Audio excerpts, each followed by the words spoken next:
मेरे प्यारे विद्यार्थियों, ये पढ़ाई के परिप्रेक्ष्य में ये मेरा पहला वीडियो है जिसमें मैं आज आप लोगों को परिमेय संख्या के बारे में एक विस्तृत जानकारी देने की कोशिश करूंगा। ये परिमेय संख्या जो है आपको क्लास 5, क्लास 6, 7, 8, 9 यहाँ तक कि क्लास 10th में भी अति आवश्यक हो जाता है बोर्ड एग्जाम की दृष्टि से। ये परिमेय संख्या क्या है?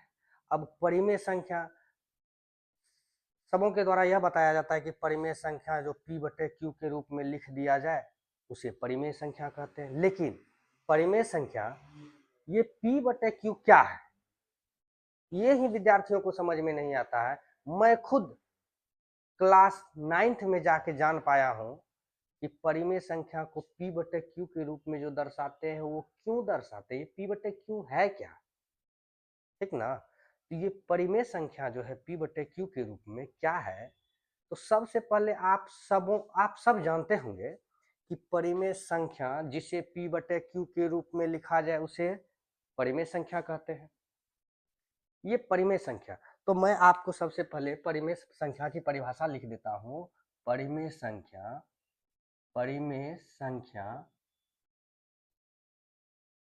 वैसी संख्या जिसे हम p/q के रूप में लिख सकें,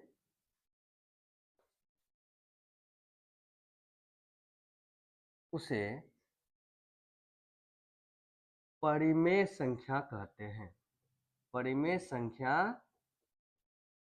कहते हैं, ठीक।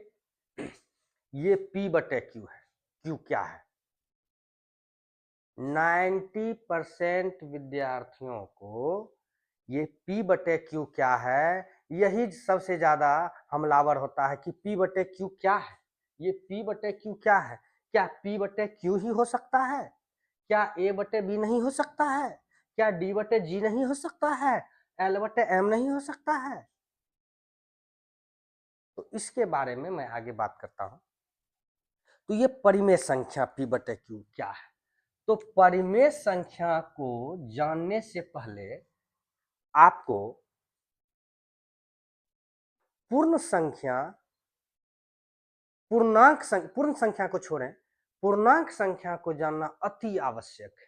पूर्णांक संख्या किसे कहते हैं? सबसे पहली बात, अगर आप पूर्णांक संख्या नहीं जानते हैं तो आप परिमेय संख्या को समझ ही नहीं सकते हैं, क्योंकि इसमें एक वर्ड लास्ट में लगा रहता है जहां p तथा q पूर्णांक है। इसको हम लिखते हैं, इसके अंत में लगा रहता है जहां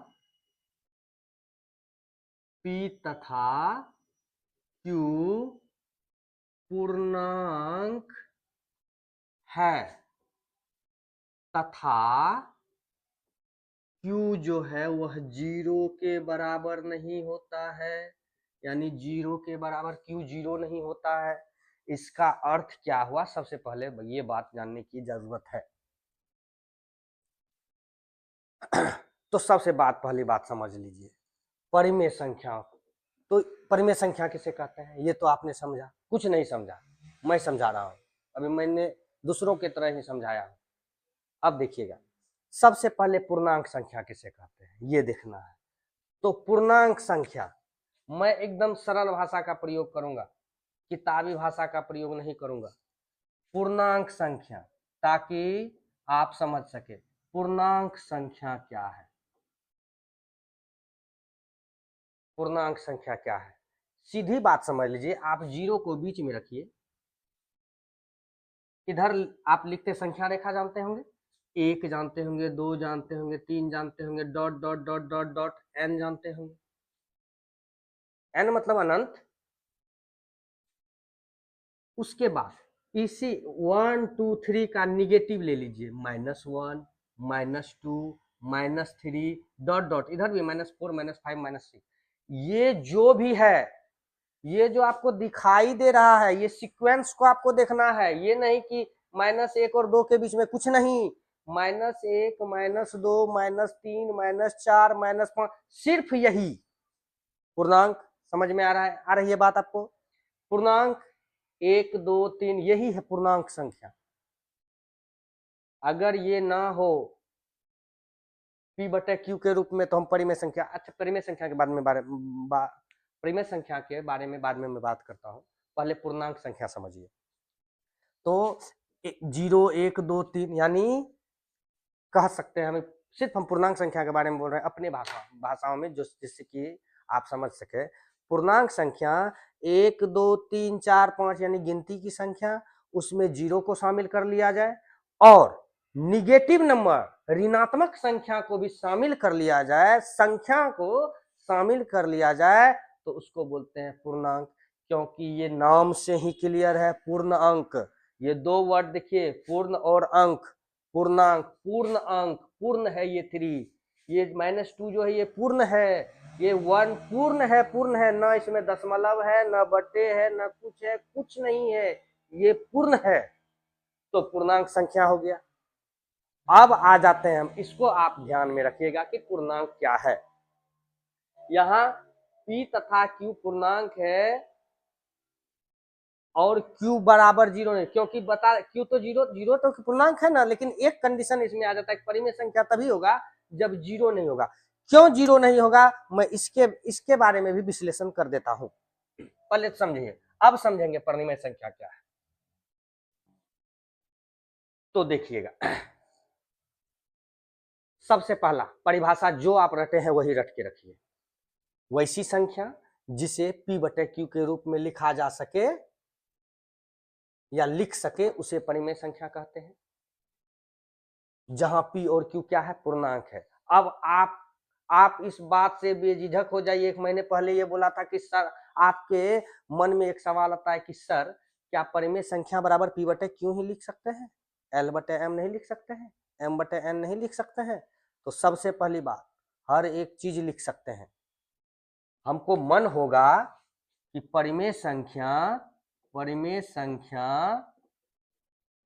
बराबर हम m/n लिख दें।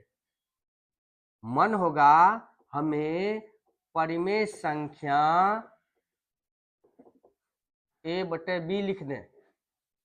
हमको मन होगा परिमेय संख्या x/y लिख दें, कोई दिक्कत नहीं है। सिर्फ आपको ये समझना है कि a/b, x/y, m/n, p/q ये कोई बात मायने नहीं रखती है। मायने जो ये रेड कलर में मैंने लिखा है, p तथा q पूर्णांक है, यही m भी पूर्णांक है, n भी पूर्णांक है, a भी पूर्णांक है, b भी पूर्णांक है, x भी पूर्णांक है, y भी पूर्णांक है। पूर्णांक क्या है अभी मैंने बताया है आपको, पूर्णांक क्या है। अब बड़ी बात रहा, मतलब हम कुछ भी कहीं हम 10 क्लास में पढ़ेंगे कि √3 एक अपरिमेय संख्या, वहां मानेंगे √3 माना कि √3 परिमेय संख्या है, वहां a/b मान लेंगे, कहीं x/y मान लेंगे, इससे कोई दिक्कत नहीं है। आपको सिर्फ ये समझना है कि हम कुछ भी लिख सकते हैं। एक परिभाषा के तौर पे, डेफिनेशन के तौर पे हम p/q का प्रयोग करते आ रहे हैं, इसीलिए हम इसको इसी तरह से याद करते हैं कि वैसी संख्या जिसे हम p/q, वैसी संख्या जिसे हम a/b, वैसी संख्या जिसे हम x/y। सिर्फ यहां है मेन, x y पूर्णांक, a b पूर्णांक, m n पूर्णांक, इससे कोई मतलब नहीं कि क्या है। ठीक, अब देखते हैं हम, चलिए परिमेय संख्या। अब थोड़ा हम आपको एग्जाम्पल देते हैं और आप ही बताइएगा कि यह परिमेय संख्या है कि नहीं। हाँ, एक क्वेश्चन और, सर q बराबर 0 आप तो बोले हैं नहीं लिखे, जबकि q 0 तो एक पूर्णांक है जी।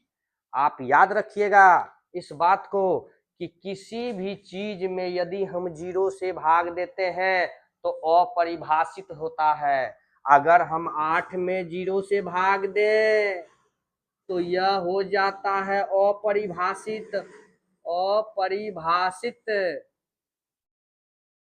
लेकिन हम 0 में 8 से भाग देंगे तो यह होगा 0। ये बात को या 0 में भाग देने से अपरिभाषित। एक तो बात समझिए, 8 है उसमें हम कुछ ने से भाग दे रहे हैं, क्या होगा? कुछ ने से भाग दे रहे हैं, तो 8 में हम कुछ ने से भाग दे रहे हैं, तो कुछ ने से भाग दे रहे हैं सिंपल, तो वही ना आते जाएगा तो कहीं कटबे नहीं करेगा 0 से हमको शेष में, तो अपरिभाषित। ये बात समझिएगा। तो इसीलिए हम बताते हैं, या इसीलिए बताया गया है कि Q बराबर 0 नहीं तो अपरिभाषित हो जाएगा, तो न परिमेय रहा न अपरिमेय रहा, क्या रहा? कुछ नहीं रहा, संसार लूट गया। ठीक, तो अब मैं एग्जांपल देता हूं। जैसे पूछा जाएगा कि क्या बताइए कि 8/5 परिमेय संख्या है? 8/5 परिमेय संख्या है। तो आपको झट से जवाब देना है जी हाँ। क्यों? क्योंकि गिनती में आ रहा है 8, ये भी पूर्णांक है, ये भी पूर्णांक है, और P तथा Q यानी 8/5 पूर्णांक है और 0 भी नहीं है, ये परिमेय संख्या है तो है। 2 नंबर में क्या सर 3 पूर्णांक है? पूर्णांक सॉरी 3 परिमेय संख्या है, तो आपको जवाब देना है 3 परिमेय संख्या। इसको चेक करेंगे, नहीं कुछ तो आप जानते होंगे, बटे दे के 1 दे सकते हैं, और जब बटे दे के 1 दे सकते हैं तो इसको हम लिख सकते हैं P/Q, और जब P/Q लिख सकते हैं तो ये भी आपका क्या है? पूर्णांक है, और ये भी आपका क्या है? पूर्णांक है। हमारा शर्त फुलफिल हो गया, अर्थात ये भी परिमेय संख्या है।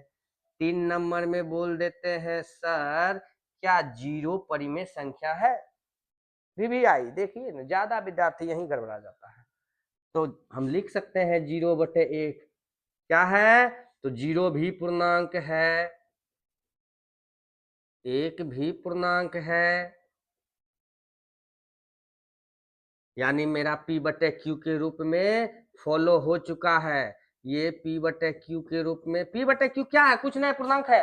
हम मान लिए P/Q पूर्णांक है, तो पूर्णांक है P/Q, यानी यह भी क्या है? तो परिमेय संख्या है।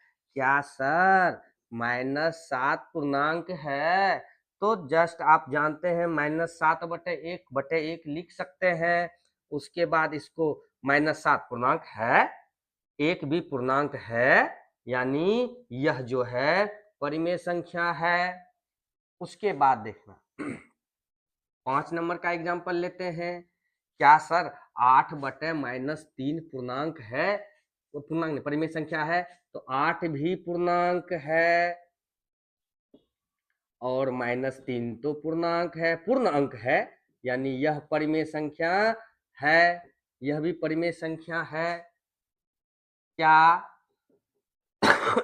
-4/-5 पूर्णांक है, परिमेय संख्या है, तो ये भी पूर्णांक है और ये भी पूर्णांक है, इसीलिए यह भी परिमेय संख्या है।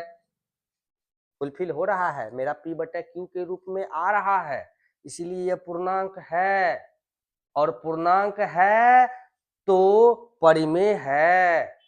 अगर बोल दिया जाए कि 7 नंबर दे के अगर इसका एक एग्जांपल दे दे कि 8/0 पूर्णांक है, सॉरी 8/0 परिमेय है, तो आप क्या कहिएगा?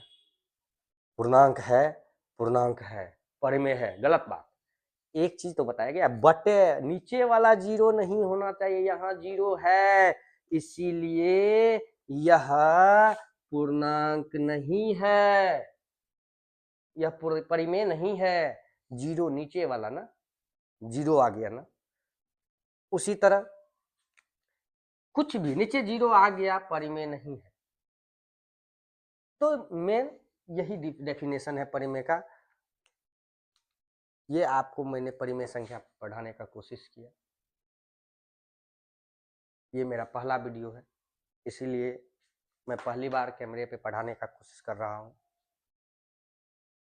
हो सकता है कुछ त्रुटियां हुई हो,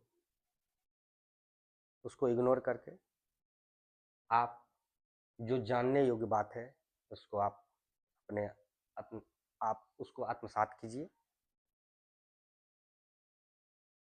बात रही आगे जो मैं अभी मैं आज वैसे जनवरी 2026 से मैं चाह रहा था नया वीडियो डालने के लिए। वो लाइव क्लास होगी सब विद्यार्थियों के साथ, क्योंकि 2 जनवरी 2026 को अपने करियर क्लासेस में 10वीं की नई बैच शुरू हो रही है। एकदम बेस्ट बेस्ट बेस्ट बेस्ट मैं अपने सबसे बेस्ट देने का कोशिश करता हूं और करूंगा भी। जो लाइव रिकॉर्डिंग होगा मैं आपके यूट्यूब पे शेयर करूंगा। मैं जो 9th का बैच शुरू करूंगा उसमें लगभग 20 से 25 दिन तक जितने भी बच्चे वाले टॉपिक 5 क्लास के 6, 7, 8, 9, 10, 11, 6, 8, 9 तक के जो भी छूटा है विद्यार्थियों से मैं पूछूंगा कि कौन सा टॉपिक में तुम्हें प्रॉब्लम है। फिर उस टॉपिक को मैं यहाँ पढ़ाऊंगा सबके साथ। वो रिकॉर्डिंग करके मैं आपको यूट्यूब पे डालूंगा, जो कि बहुत ही हेल्पफुल होगी। सिर्फ पढ़ लेना और पास कर जाना ही अपना लोगों का लक्ष्य नहीं होगा। अपने लोगों का लक्ष्य होगा बहुत अच्छे से पढ़ना, ज्ञान अर्जन करना, और जब ज्ञान अर्जित होगी तो मैं कॉपी अच्छे से लिख पाऊंगा अपने बिहार बोर्ड के एग्ज़ाम में। और जब ऐसा रहेगा तो नंबर भी मुझे अच्छा ही आएगा। छिछला ज्ञान से कोई फ़ायदा नहीं है। मैं जो भी विद्यार्थियों को पढ़ाता हूँ वो अपने तन मन धन से पढ़ाता हूँ। किसी सिन्हा बुक में पढ़ाता हूँ 9th 10th, और अभी इस बार 12th का साइंस शुरू कर रहा हूँ। वो भी बेहतर से बेहतर कोशिश करूँगा पढ़ाने का। ठीक है, धन्यवाद। आज मेरा पहला वीडियो था, जो भी त्रुटि हुई हो उसके लिए मैं क्षमा प्रार्थी हूँ। धन्यवाद।